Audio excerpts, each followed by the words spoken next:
So I was doing that.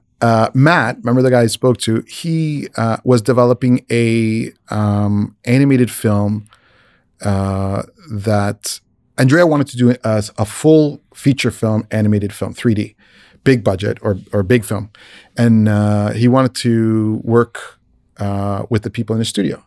And so Matt had a project at the time. He was in animation just as me, and him and my office were basically across from each other, and he was working on the beginning of what was called Arctic Dogs or Arctic Justice. It was Arctic Justice Thunder Squad at the time. And it was good. It was really good. And he was working on it. And I had quite a few films that I was still working on in VFX. So I couldn't jump on this animated film, which is really what I wanted to do anyways. And so he was working on it. I was just sort of looking over the fence, and I had worked in a little portions of it in look dev, and I worked in the story department really early on as well. There's a few jokes that stayed within the film eventually. And so the film was made in our studio, and it's a terrific film. It's Jeremy Renner, Omar Sy, John Cleese as the villain, Heidi Klum, James Franco, Alec Baldwin. So there's, I think, 3 Academy Award winners within the film. And it opened up to 3,400 theaters theatrically. And then it was number 3 on Netflix when it came out. And Andrea realized from that film he had the IP. That's a really important part, because now you can start, not all service work, you can start creating your own sort of licensing. And so Arctic Dogs, Arctic Justice, Arctic Dogs had this IP, and Andrea and Monica understood the market of short content. What he found was at the time is that people were saying that they didn't have the time or inclination to watch long things, long movies, long films, etc. That most people were consuming media via social media. So Instagram stories or that kind of stuff. The paradox or the irony even is that most people say they didn't have enough time to watch it. So they would watch these 1 minute or 30-second reels, but they would spend 3 hours watching this stuff. So he knew that if we reduce our show to, or make a short content with smaller bites, people would actually consume more of it than they would if it was a long or traditional 22-minute episode, right? At least that's where the market. Basically the same thing they did to, support the Despicable Me and Minions. And what they did was create short sketches, shorts, just to, introduce the characters and everything. It was brilliant. It was ridiculously popular. And of course, if these are so cute, if these are so interesting, if they like bananas so much, then I'm going to go and watch the full movie. Absolutely. And you have a penetration into a market that, exactly what you're saying, they don't have, I don't know about the attention span, but they're more inclined to just watch these kind of shorts or stories and such. And so we built this kind of model. And at the time, the Canadian studio, we weren't working on any of, I had a couple of the films, but it was, I had this interesting model where I didn't need, I could do it with a remote studio. So some of the people I had worked with, they had branched off and formed micro or boutique studios, and we didn't have to carry the overhead of the artists, etc. And the feature film had shrunk down, and Andrea wanted to move all his operations to Italy. So none of the Canadians that were working there, I don't know if they didn't qualify, but they kind of, the studio kind of dissolved a little bit, right? I had my CG part of it. There was a few of us. There was about 10 that still remained, but most of them were either remote workers or freelancers that I was able to galvanize to work on the films that I was working, and then the animation was all being done or will be done, especially the pre-production overseas in Rome, and so.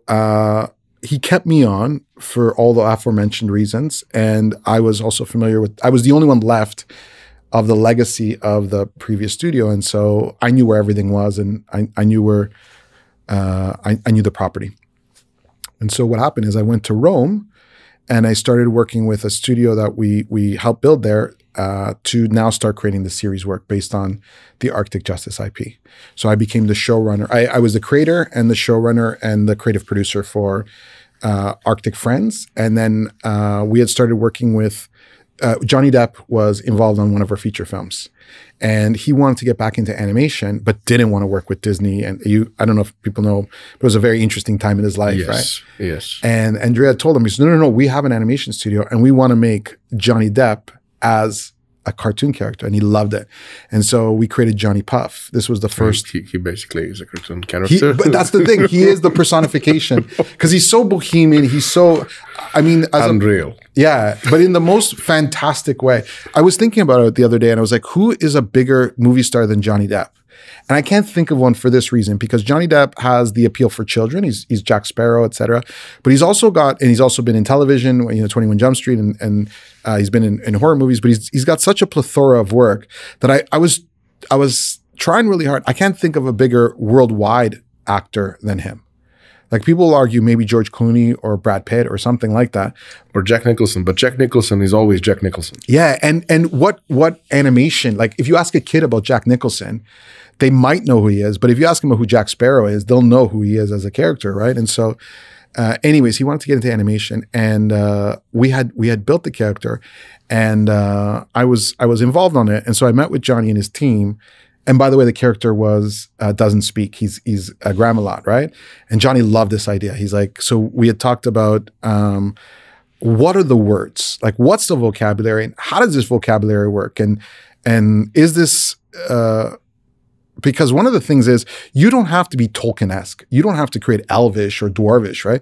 Because that's not what the Puffins do. And what you need to create is these small words or small vocabulary that imply things, but aren't really necessarily saying it. And Baby talk. Yeah, and he loved it. He says, okay, you need something to describe urgency. You need something, almost even like, it's a bad example.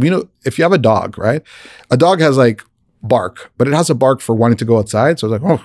And it has another bark for someone at the door. And has another dog is like, like, hey, are you going to feed me? Oh, right? And it's all inflection, right? So it's only using one word, right? And so, but with Johnny's character, we developed a little bit further because he's a bit of a wanderer. And I'm getting to the Serbia part in a second. So he's a bit of a wanderer. And so we developed this thing, and we made Puffins. And I was the showrunner for that. So I created and the showrunner for it alongside, Andrea helped create the show as well in a kind of macro way. And Giuseppe Squillaci, he co-created, he co-showrunned it with me later on in the episode once I come to Serbia, which I'll get to. So Andrea Jervolino we had worked with Miloš Biković, who's quite a big celebrity here as well, on a film called Beyond the Edge, starring him and Antonio Banderas, and Andrea came here in March or February of 2020 for a movie premiere. Fun times. Super fun time. And right at that time is when the lockdown, he couldn't go anywhere, right? So Andrea, I haven't seen him stay anywhere for longer than maybe 6 days. And he was stuck here for 4 months, right? And we were always thinking about expanding the European studio in Rome into a different territory. We just weren't sure where it was. And he called me up and he says, I need you to come to Serbia. I'm like, where? Serbia. I said, okay. And I go, but it's COVID. He goes, not here. Not here. The Serbians are not recognizing COVID, right? He goes, everything's the same way, right? I said, okay, fantastic. And he called me up. He goes, we're opening up a studio in Belgrade. And I said, okay. I said, I wasn't sure how to read it because he always calls me with these fantastic ideas, right? I think I told you about the Ferrari or Lamborghini story. And so I said, okay, why don't you call me tomorrow with some of the details? Actually, he says, I'm going to call you tomorrow with some of the people here on the ground who we'll be working with. In this case, it was ADS, Archangel Digital Studios, which is Miloš Bikovic's company alongside Tatiana, and Bojan. Great people. And he called me the next day and he says, okay, so we're opening up the studio in Belgrade and Novi Sad. I said, whoa, hold on. He goes, is that the same place? He goes, no, we're opening up 2 studios. I said, we're opening up 2 studios. And he says, yes.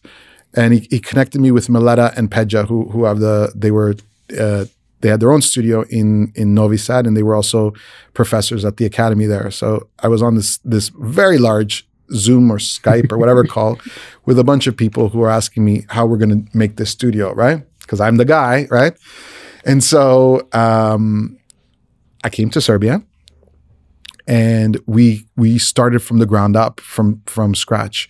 We basically put an open call, which I think Milos and Andrea did socially, like on social media, and we started to build the studio with Puffin's Impossible, which is the new animated action adventure version of Puffin's, which is I love it in so many different ways, because Puffin's is terrific. I like it, but it had to conform to certain things, right? Puffins are the little, if I haven't explained it, there's a character within the film that's like our own minions, but essentially it's a puffin, if for those who don't know, it's almost like a penguin and a parrot had a love child. It's called like Arctic parrot, basically. That's the it's an Arctic parrot, and they're adorable and they're cute. Yes, and in real life and in cartoon, they're stunning, and they're. I mean, the aftermarket value of them is incredible. And so Puffin's was great, and Puffin's Impossible was kind of like the action adventure superhero version of it, and a lot of the stuff.